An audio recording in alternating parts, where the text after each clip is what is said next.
I didn't quite know who I was, and I didn't know where I belonged. So hopefully with this video, I have a better understanding of who I am and where I do belong. Amber Adams. I'm American. Caucasia is not a country, and I do not come from there. My name is Jennifer Jones, white.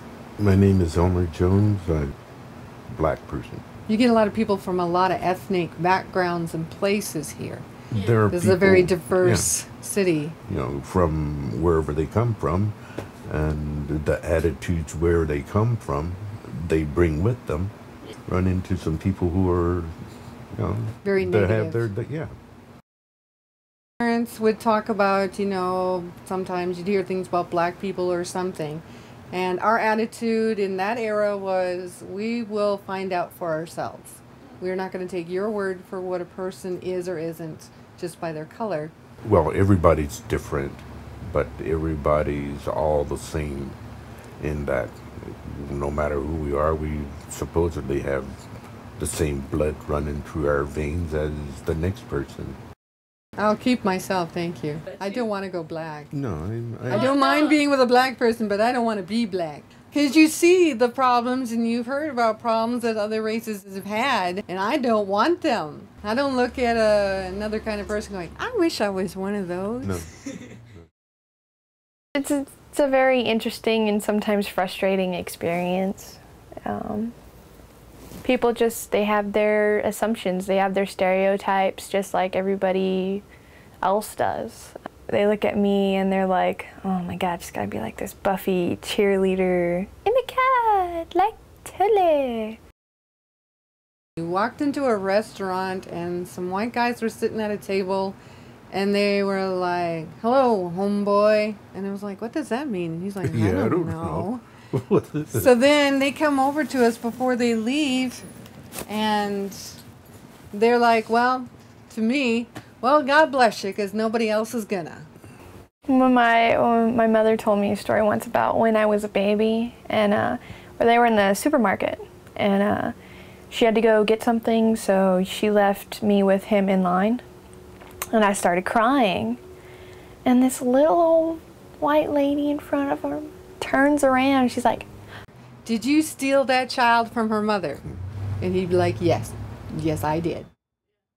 The little old lady's like, just looks awkward, turns back around.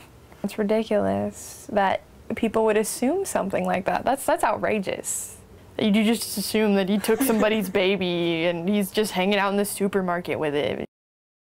When I went to apply to other high schools, other than the ones in this area, because they had programs that I was interested in, they were like, nope, sorry, you're white, you don't get special consideration, so you have to go wherever you're at.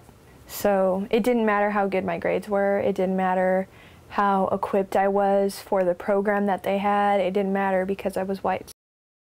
He can be standing in a room full of white people, and I do not even see him, I do not recognize him in the room, I'm trying to look through the heads, trying to find him, and I have a hard time finding him in a sea of white people. Like sometimes I even forget he's black unless somebody says you're black and it's like, oh yeah, you're black. Be yourself. Screw what other people expect of you and want of you. Be you. Doesn't matter if you're black, white, mixed, or anything with anything. Else. You're always going to have somebody saying something. No matter what. And if you take everything that everybody says to heart, it's not going to leave much room for you. They want to fight you for your race because you're something, fine. Either fight them or walk away. And their opinion doesn't matter. It's what you think of yourself. That's what's important. Yeah. Now that I've interviewed my family, I've realized now that I really belong with everyone. That I don't just belong to one certain group. That people are people, you know. It doesn't matter what people say or how they are. I'm gonna be who I am, and I belong wherever I want to be. Hasta la bye bye. Arrivederci, bon voyage.